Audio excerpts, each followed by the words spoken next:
ourselves and we recharge our batteries, the soul batteries. So can we just spare some moments, and as Brother Gopal Das said, let us go within for a few moments and connect ourselves with that spark which is inside. And relax yourself for a few moments. So turn your attention for a few moments from the external world and let us go within.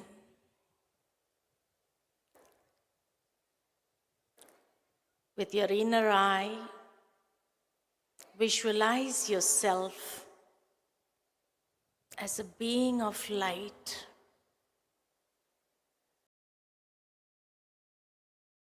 The soul. And my innate nature is peace. I calm down my thoughts for a few moments.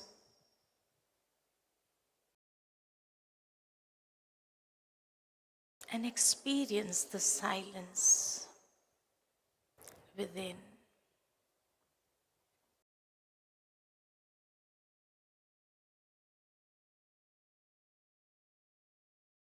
Slowly and gradually,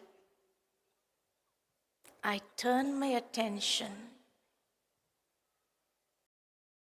to the Supreme Being, who is the source of light, the source of peace.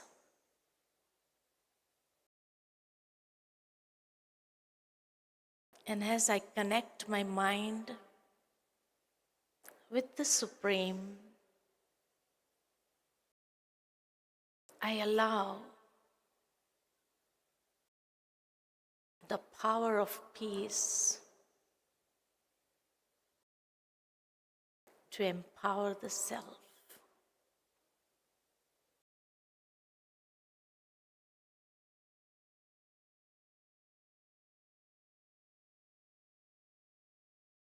And I radiate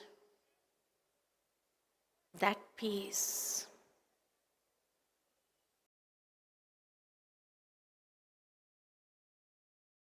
around me. I allow that peace to flow to the entire world. I allow the vibrations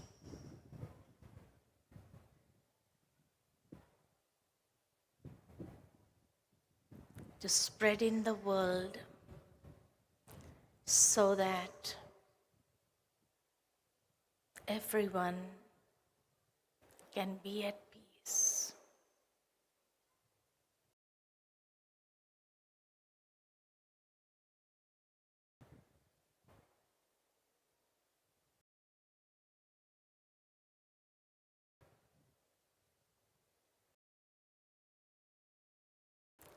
Om Shanti. As our brother rightly mentioned, that peace is not something where we find that everything is so serene and we can experience peace. Otherwise, people may go to the jungles, may go to the seashores maybe, to experience that peace. They may go to the mountains. But we all need peace.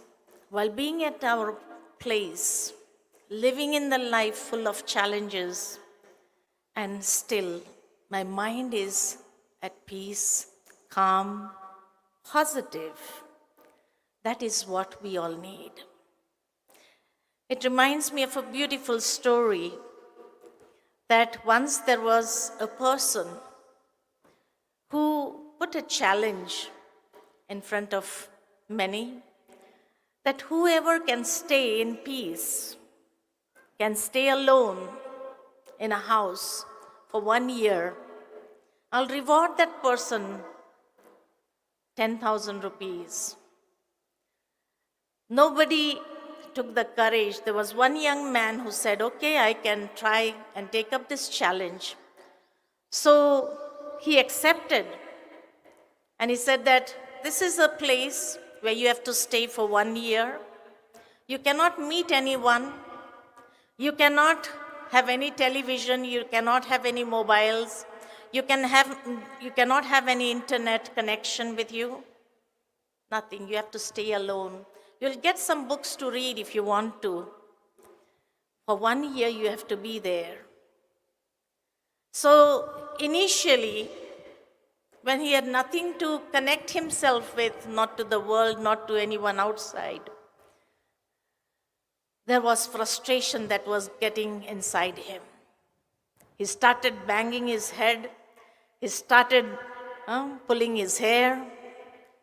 And he had a buzzer that if you fail and if you don't want to go on for 1 year, you can press this buzzer button and come out.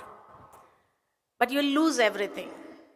So he was about to press the button, but then he remembered the 10,000 rupees, which he was in great need of. So again, he would go here and there in the house, but he didn't know what to do. After 10 days, finally, he was just sitting one day, and gradually, he went inside. He really felt that source which was inside him. He connected himself with the real identity. And then gradually, he was so peaceful inside. He started meditating. Gradually, he got connected with the Supreme. And there was so much of power and bliss that he started experiencing that he did not even realize how the days passed by. 1 year was about to complete. And the person who had put the challenge in front of him, that person went bankrupt. He had no money. So he thought, let me just go up to him and say, wake him up, bring him outside, and tell him that I'm sorry, I'm not able to pay you that 10,000 rupees. But when he went to the door, he saw a note there. And on the note, it was written, my dear friend, you have given me something so incredible that I cannot find any words to thank you. I don't need your 10,000 rupees. Now I'm on my journey to experience the real peace and happiness in life. So I thank you so much for giving me that. So we all need that peace and happiness in this world. Being and doing everything, we need that peace. But for that, we really need to empower ourselves with spirituality. Just as when a person does not have physical immunity, a little bit of change of weather can affect his health, and some viruses or some viral fever, cold cough can come up. Similarly, today all these things are disturbing my mind, creating a lot of frustration, not allowing me to experience peace because my spiritual immunity has come down. And this is the best place and the best thought that our Kamlesh Bhai Patel has come up with and the government of India has come up with, that we need to empower ourselves with spirituality. And the day we are able to do that and increase our spiritual immunity, definitely we'll be able to rule the self and we'll be able to conquer the hearts of many. And this is our culture. This is the culture of India. It does not matter which religious background we come from. But our culture is that we need to empower ourselves with spiritual knowledge, with spiritual wisdom, and arise, enhance our internal powers, enhance that power of peace which is inside. Therefore, the great saints have said, peace is not outside, it is within. We have to go within and experience, realize, and empower ourselves with that. Then, when the spiritual immunity comes up, then no matter whatever comes up in my life, nothing can disturb me mentally, emotionally, physically. Nothing can disturb me because we are beyond. And we know how to handle our lives very well. Bhagavad Gita, in the essence of Bhagavad Gita, it is said, जो हुआ वो भी अच्छा, जो हो रहा है वो अच्छा, और जो होने वाला है वो बहुत अच्छा. The only thing is I need to develop that perception, that perspective, to look at life, what life is teaching me, what life is giving me, something valuable, which I can treasure it with myself forever and share with others also. So let us see life. Whatever has happened was good. Whatever is happening is good. And whatever is going to happen is going to be for the best. So let us look forward and apply this spiritual wisdom from Bhagavad Gita in our practical lives. Enhance our spiritual immunity, and then we can see how we'll be able to find peace with ourselves, with others, and spread that, radiate that out into the world as well. With these words, thank you very much for listening. Please. Om Shanti.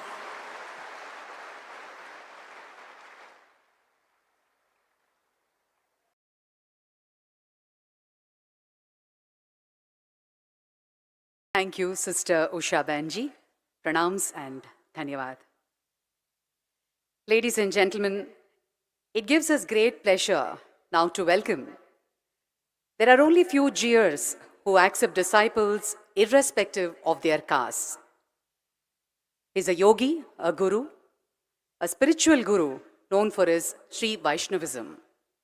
Subscribes to the tradition of Sri Vaishnavism and the designer and planner of the Statue of Equality, a statue dedicated to Ramanujacharya, a Padma Bhushan, Sri Tridandi Chinna Sriman Narayana Ramanujana Jiyar Swamiji, Vedic scholar, spiritual teacher. His Holiness Chinna Jiyar Swamiji, may we request you for your address, please.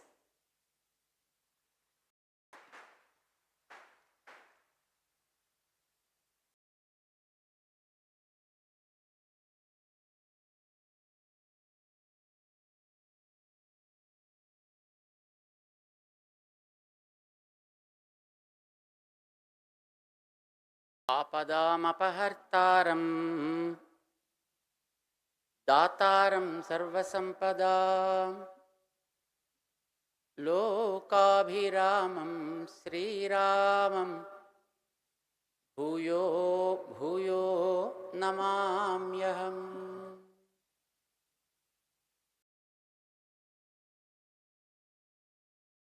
जय Sriman Narayana.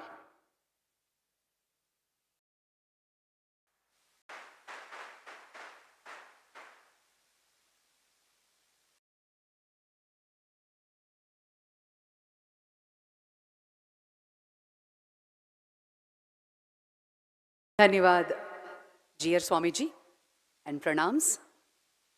Ladies and gentlemen, I now request all of you to please put your hands together for Swami Atma Priyananda.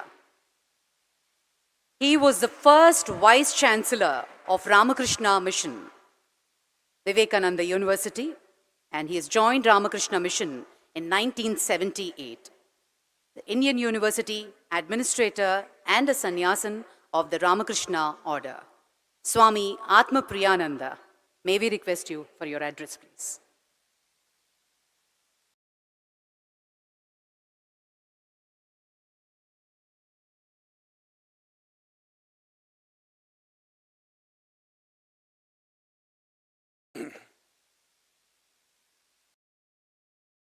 May we begin with a peace chant, Shanti Mantra.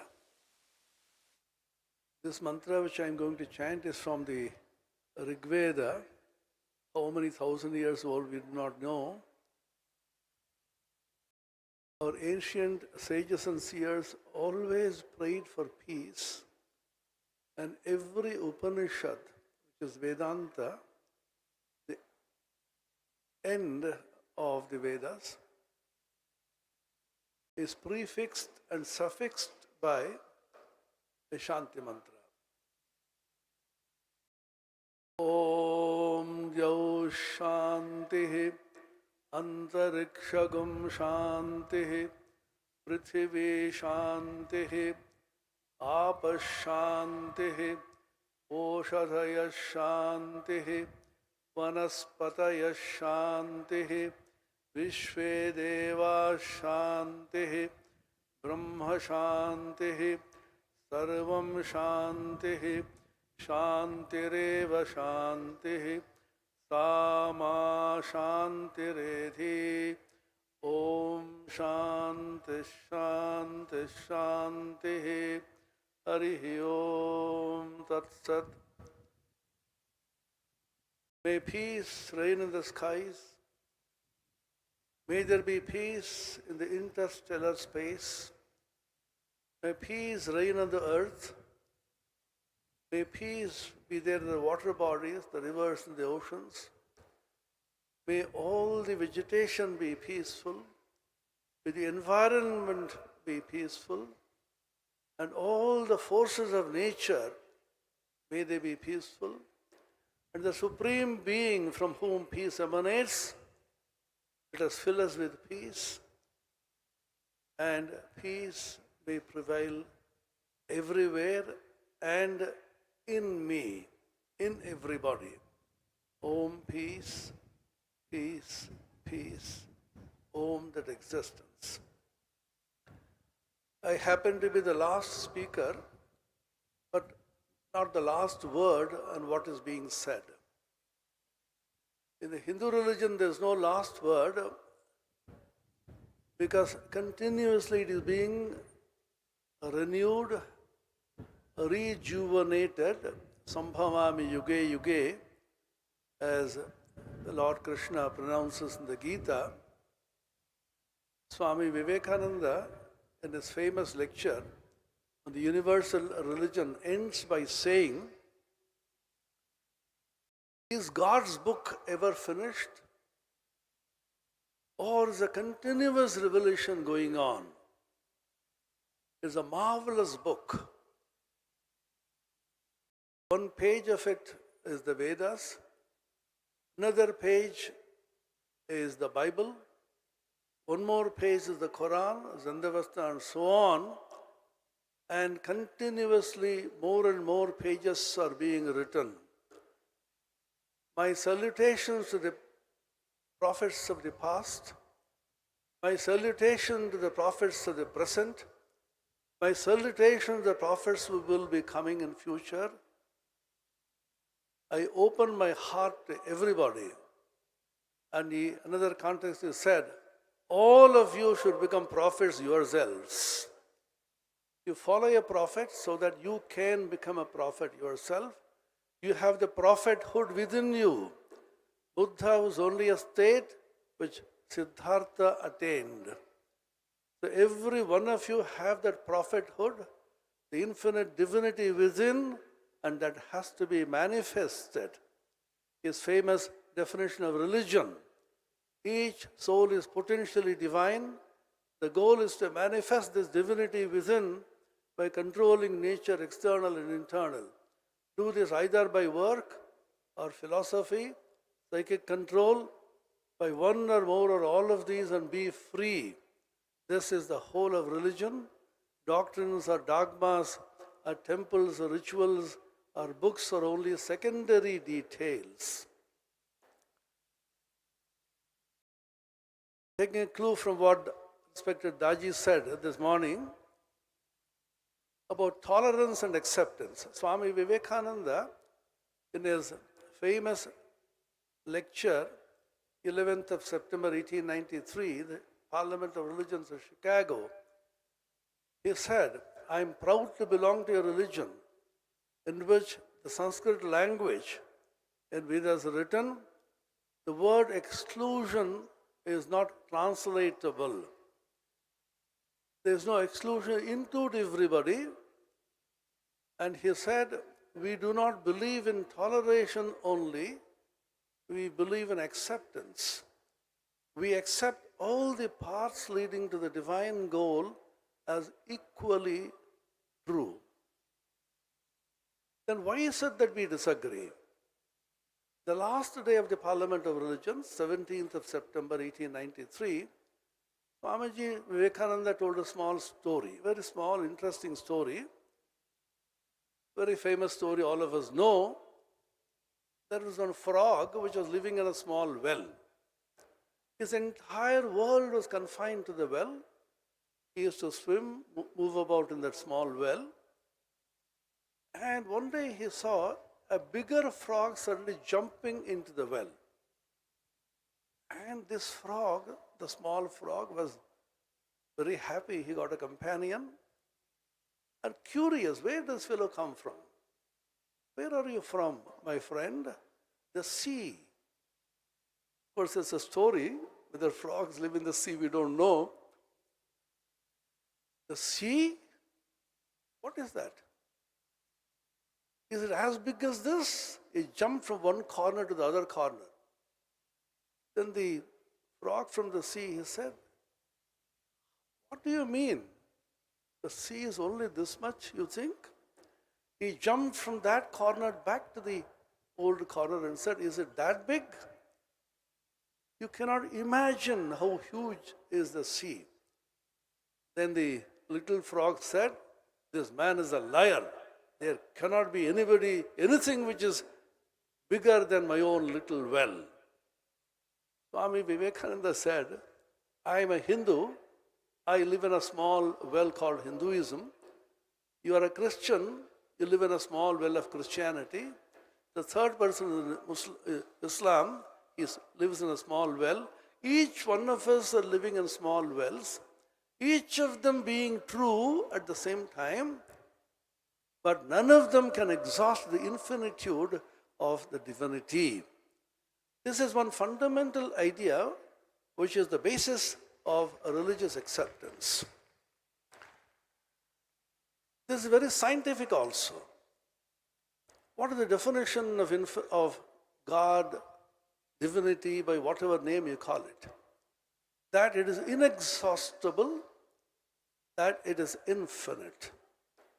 How can infinite be truncated?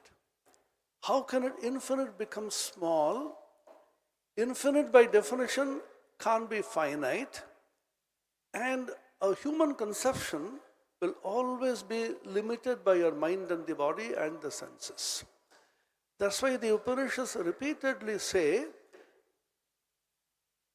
yato vacho nivartante apraapya manasasaha. The mind cannot reach there, the senses cannot reach there. If you say, I have realized God through my senses or my mind, the God whom you have realized is only limited, conditioned by your perception. That God is good enough for you, keep it. Now the question arises, how is it that every one of these perceptions God be equally true? If one is true, the other should not be true. Or a couple of them may be true. How is that each one of these different varying perceptions of God, infinite, be equally true at the same time? 3 years after Swami Vivekananda passed away in Mahasamadhi, 4th of July 1902, there was an outstanding discovery made by Albert Einstein, at that time as a patent of his clerk.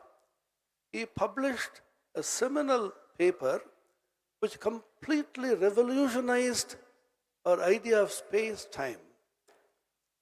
And that gave us a complete different perception of the world, what we call as Wilton Schwan. He said, we look at objects stationed in a particular frame. I make it very simple for all of you. Theory of relativity, called the special theory, is something which is supposed to be very difficult to understand. Einstein himself said, very few people understand. He said, can you tell us the relativity theory in simple words? He said, Newtonian physics said, if all the matter in the universe vanishes, only space and time alone will remain. What the relativity theory has proved is that space and time will also vanish along with matter. So the perception which we have is from a particular frame of reference. Drawing an analogy from there to the spiritual world, the religious world, my perception of God is conditioned by my mind and my body, my senses and my samskaras, predilections, preconceived notions. Your perception of God is conditioned by your idea, your predilections and so on. So each one of them as seen, conditioned by the perceptions of an individual's thinking, mind and the senses, each one of them is different. All the quarrel begins by saying, my perception is right. Not only my perception is right, my perception alone is right. Added to that, your perception therefore should be wrong, and therefore you come and convert yourself to my perception. It has been happening not only across religions, it's also intra-religious. How many sects and how many small differences are there among the various sects in Hinduism itself, in Christianity, Islam and so on. Why does it happen? How can each one of these perceptions be equally true at the same time? Is it scientific? Is it possible? Is it true? I have 2 minutes more. This is the problem of being the last speaker. Now, how can each of one of them be equally true is a question which is answered by Einstein by saying, nature does not have any preferred frame of reference. There's so many frames of reference which we have.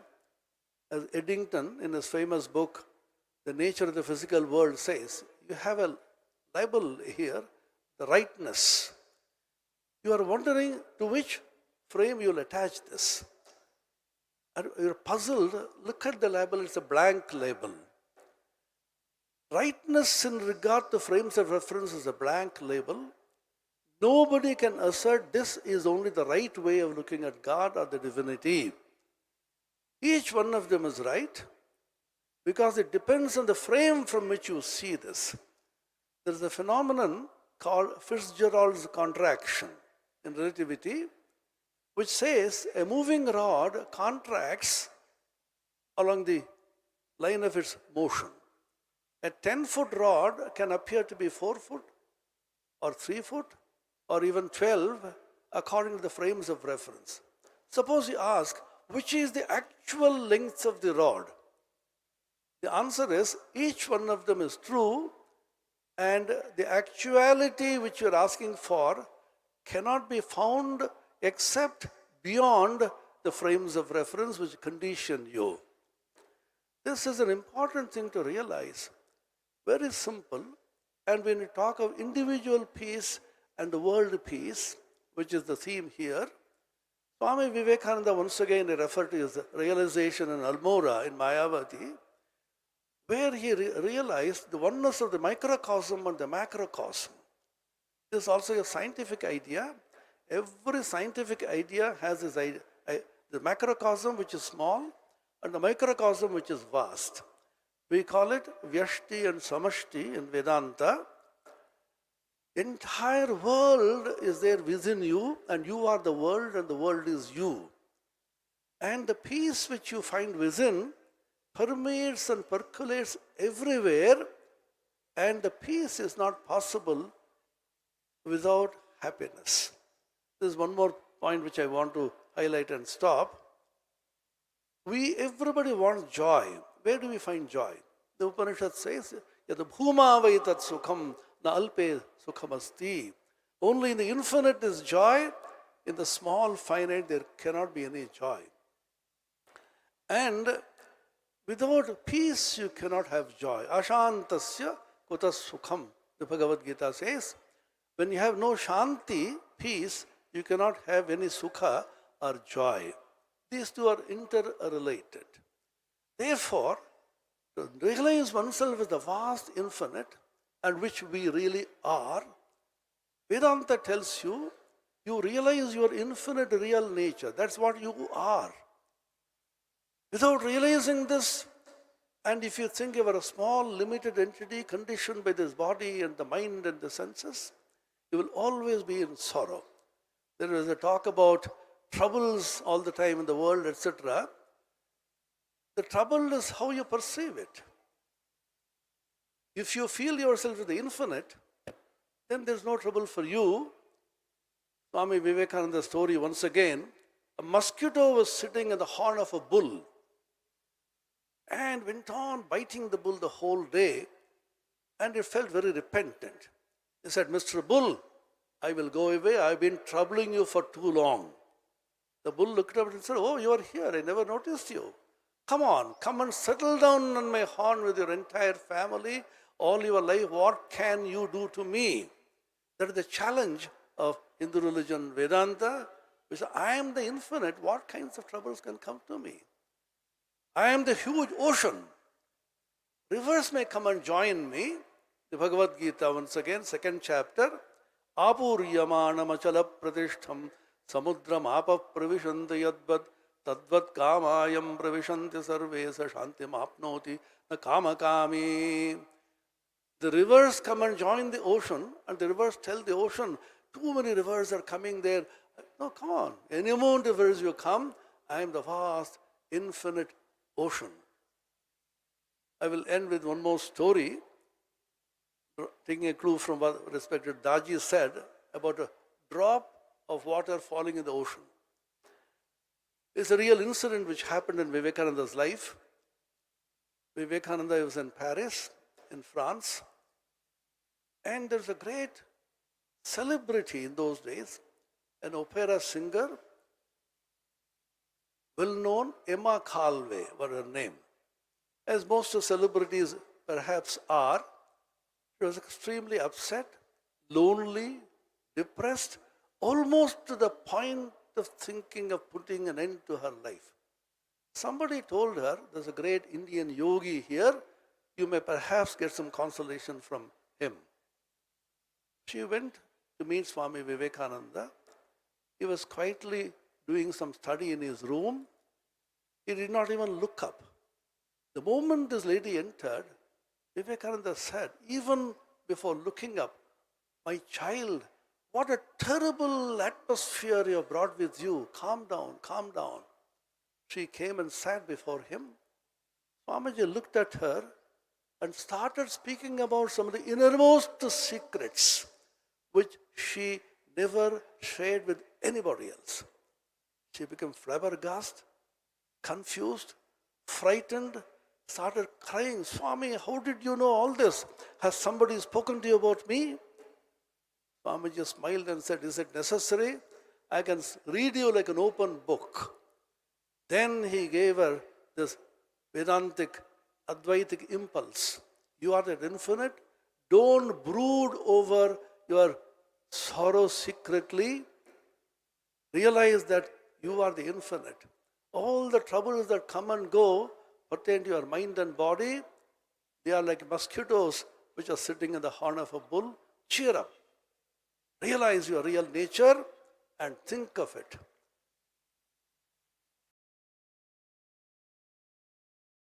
The spiritual impulse of this great soul went straight into her. She was almost losing her consciousness, entered into kind of samadhi. She became terribly frightened. Swami, I'm losing myself. What are you doing to me? Swamiji usually used to say, you Westerners, you are so fond of your Indi, vi, ju, va, li, ti. mocking them, you are not individuals yet. You shall be when you are universal. Then he told this story. A water drop was falling onto the ocean. And the drop was crying miserably. The ocean said, "Why are you crying, my child?" "Oh, I'm going to lose my individuality as the water drop." The ocean smiled and said, "My child, you are not going to lose your individuality as the drop, but you are gaining your individuality as the ocean. You were me, and the rays of the sun took you up. You are now coming back to join your billions and trillions of water drops, your brothers and sisters, which is the ocean." So if we realize ourselves as the ocean, which is the truth declared by sages and saints across all religions, 100,000 times they have said this in all the religious books. They have practiced, documented, and if we realize this, remind ourselves of that which is true, we will also be blessed by realizing we are not small little beings, we are the infinite ocean. And the extreme Advaitic text, the Ashtavakra Samhita says, "I am the infinite ocean of consciousness from which the entire world of beings rising. Mayananta maham bodho ascharyam jiva vichayaha udyanti ghranti khelanti pravishanti svabhavataha." We are that, and such a person who realized it himself will be a source of great peace to the world. He may not talk, he may not move around, he may not even express. His very presence will be a blessing. Vivekananda said, the power of thought is irresistible. If a great saint lives in a cave and sings 5 holy thoughts and passes away without expression, these thoughts will penetrate through the walls of the cave, fasten onto some heart, and work out there. So this great institution, Heartfulness Foundation, is an example of this. It will fasten on to somebody, Daji, and will work out here. And what works out is a result of that great holy thought which has been derived from the infinite consciousness. No human being creates all this. In the infinite consciousness which you call God or whatever name, all these thoughts are remaining there, which is the cosmic internet server in which all our thoughts getting constantly uploaded now, and anybody from anywhere at any time can download it from there, provided he has the password. The password is the mantra which the Guru gives you. Use that password, download happily from the internet. There is infinite broadband connectivity 24/7. Thank you.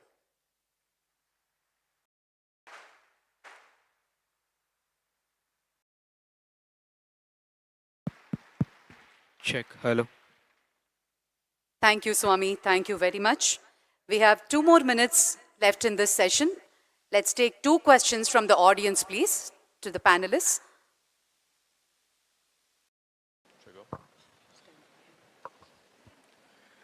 Namaste, everyone.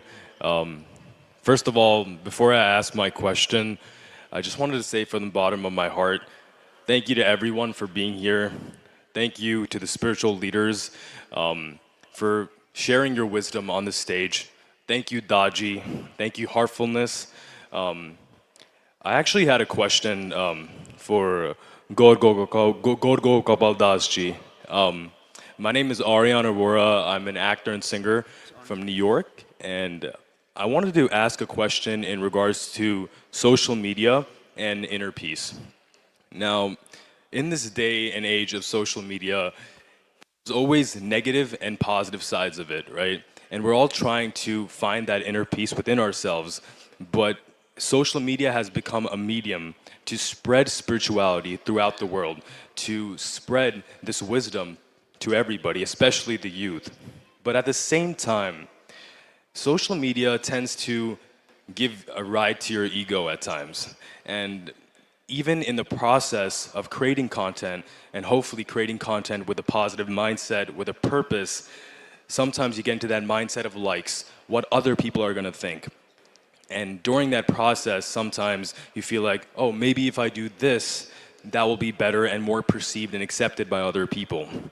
And I wanted to get your understanding and take on this. How do you believe we can tackle this new day and age of technology? How can we tackle social media, use it to our benefit and the benefit for everybody in this world so we can all obtain inner peace? Thank you. Thank you very much. Thank you for that brilliant question. How do we really use social media as a great medium to spread inner peace and not allow social media to ruin our inner peace when we look at what other people are doing and lose our authenticity as well? I've always believed in a few things. Number one is our relationship with anyone or anything in the world is only effective as is our relationship with our own self. The more we work on our relationship with our own self and our relationship with divinity, what's happening in the world doesn't bother us as much as it would have otherwise. If we find ourselves disturbed, we find ourselves in the mode of comparison, if we find ourselves in the mode of dirty competition, if we find ourselves in the mode of what we would call the rat race, then it also means that there is somewhere we are lacking a deeper connection with our own self. Which is precisely why people who are out, just like a massive tree, a huge tree, the way it grows above the ground, that's how much the roots have to go deep within. If the roots are not deep, if the roots are not strong, a storm, you wouldn't even need a storm in fact. A small gush of wind can bring the tree down if the roots are weak. So the more we grow externally, that's how much we have to do internal work. And if we find that internal work is lacking, the external tree is going to be a threat. So number one, I feel it's critical and very crucial and important that we have a spiritual practice, a sadhana, on a daily basis where we make connection with our own self and we make connection with divinity. Because when that relationship is in place, then the external elements cannot threaten us as much as they would have otherwise, right? Number two is, when we are talking about social media today is one of the most powerful mediums to communicate, express, and spread what we need to spread. We can spread negativity, we can spread gossip, we can spread hatred, we can spread love, we can spread divinity, we can spread peace, we can spread spirituality. It's a powerful tool. The issue is when instead of using it as a tool, we become a tool. And that's why living in awareness is very important. Moderation is very important. Discipline is very important. If we don't have these, we're going to be consumed by the wave. If we don't want to be consumed by the wave, discipline, moderation, intent behind the content is also very critical. People are just producing so much content, but where's the intent? If the intent is missing, we're going to be carried away by the wave. So discipline, moderation, intent behind the content are also very critical to stay in proper alignment so that we don't get carried away. And comparison has its own value. When we look at what others are doing, we can seek inspiration to follow our aspiration. The problem is we don't seek inspiration. We look at others and we either try to copy, we try to feel superiority complex that we are better than them, or we feel inferiority complex that we are probably lacking something. Maybe if we do this, we will also be like them. Right? But comparison has tremendous value. Today we have so many spiritual leaders here. Each one of them in their own way have something incredible to offer. If we are looking at it that way, we're going to say, wow, I've learned so much from each one of them and I feel enriched and nourished. Inspiration to follow my own aspiration. So I can look at so many content creators on social media, seek inspiration from their qualities, seek inspiration from their ideas, seek inspiration from their fundamentals, then to work on my own journey and what I'm myself doing. And usually I say this just to end my answer. I would like to say that, back in the day when people would fast, there would be religious and spiritual fasts. The driver who brought me here has been fasting now, ending for Easter and Good Friday. He said he's holding a 40 days fast, 1 meal a day. In the modern day and age today, when we are looking at a spiritual fast, I think a spiritual fast should be a fast from social media, a fast from smartphones, a fast from Google. And if we do all of that, probably God will come down and say, "It's okay, my son, please take it easy. I'm feeling heartbroken seeing your determination." So thank you very much for that. Thank you so much, Guru Gopal Das ji. Thank you. One last question, please. Yeah. First of all, I would like to thank all the religious leaders and gurus for blessing us with your knowledge and wisdom. My name is Himanshu, and I'm a lawyer and influencer. So my question is from Shri Atmapriyananda ji. So I wanted to ask, whenever there is a philosophical discussion going on, people are often unaware or a little confused about their faith and beliefs. So I wanted to know, can you give us 2 tips which can help us to bring inner peace? 2 tips for inner peace. Do you want peace? Yes, I do. I think everyone does. Then you will change. I have seen friends who are looking for peace, Yes, looking for meditation. One Yes. of my friends, a very successful person, IIT and IIM, both beginning with I, unfortunately.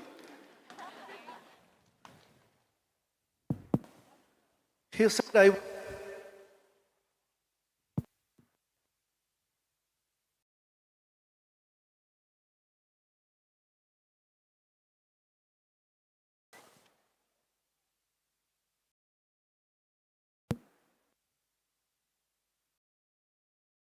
Then he came over. He wanted to stay for a week. After a couple of days, he said, "There's too much."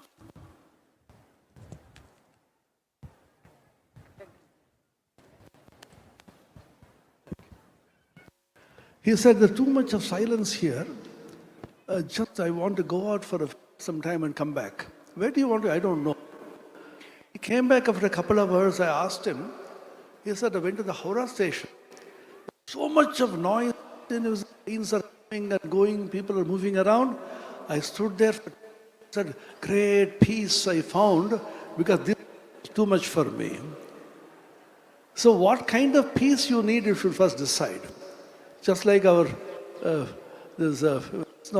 previous speaker said, if you are put in a corner, you will not be able to take it.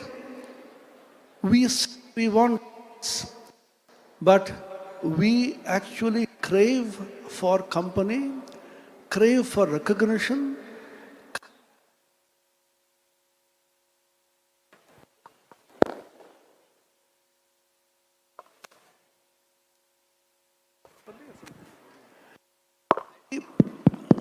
We crave for so many things, and therefore the peace is affected the moment you crave.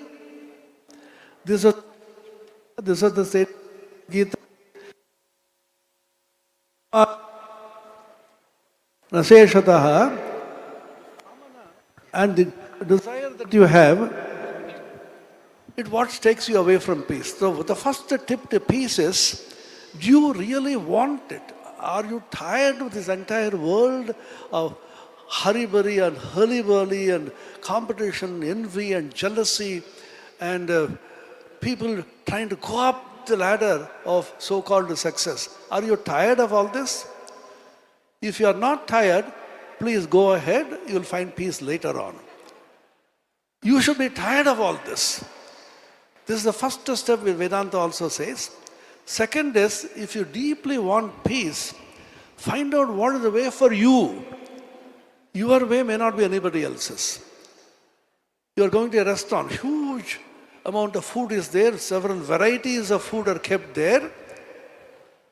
Don't compare one with the other, which is good or which is bad, which is for you. So find out, read everything. This is called Viveka. The first is called Vairagya, the second is Viveka. Find out discerning intellect through intelligence, through thought, through contemplation, through meditation, through advice of elders, Sadgurus, Upadesha. You find out which is the path for you and take that and pursue it. We always want solutions. When solutions are given in the scriptures by the Sadgurus, we do not actually want to follow it. It is not easy.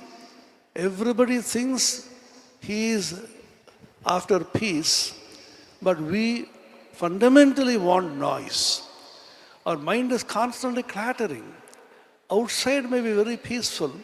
Our mind is constantly clattering.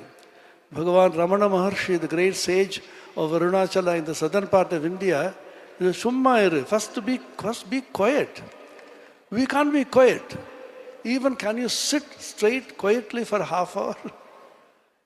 As Gopalji just now said, everybody checks whether the mobile phone is there in her pocket.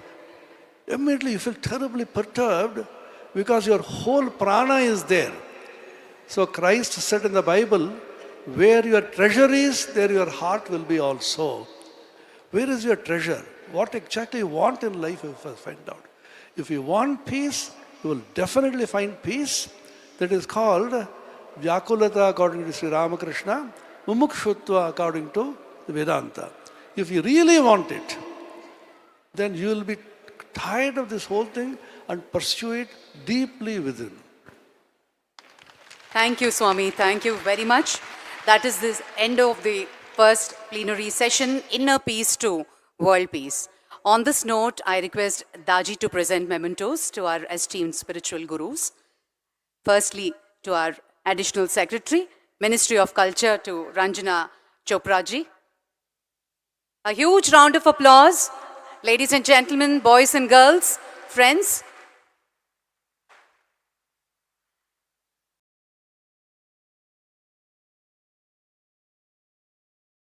Shri Gaur Gopal Das ji.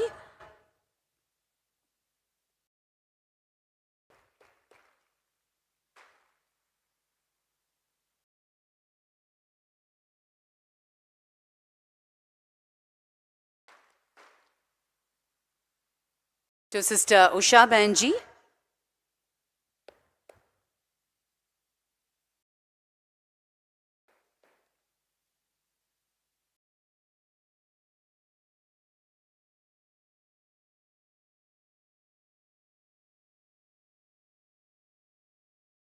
To Sri G. S. Swamiji.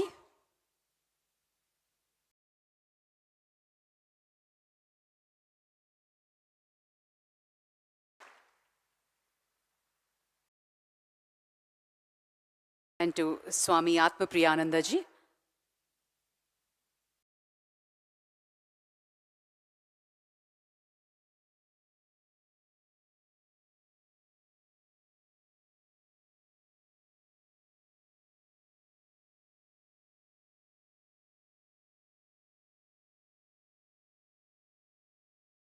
Thank you, Daji. Thank you to all the esteemed spiritual gurus. May I request all of you to kindly come forward for a group photograph. Request all the gurus to step forward for the group picture.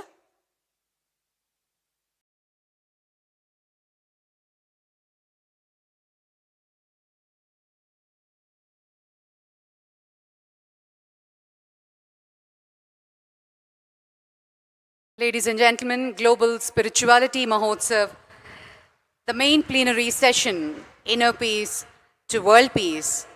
A humble thank you and gratitude to all the esteemed gurus. And in a short while, we shall begin the plenary session, Spirituality in Daily Life. At this moment, I would like to mention about the tree plantation Mahotsav post-lunch around 2:30, where all our esteemed spiritual leaders shall be joining In this momentous moment, the tree plantation, where the one quest of heartfulness, one earth, one family, one future, and this culminates in the tree plantation and will remain a memorable moment on this very special occasion. Thank you, ladies and gentlemen.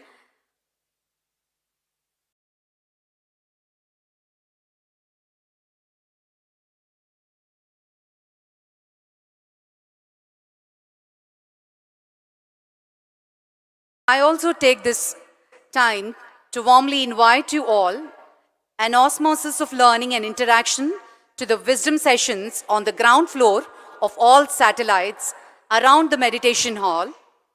There are 5 wisdom cohorts and tracks. Kindly look out around and you will see the locations: Work Satellite N3, Youth N4, Nature S4, Health S3, Deepening Spirituality S2, and Key Topics S1. We will begin the session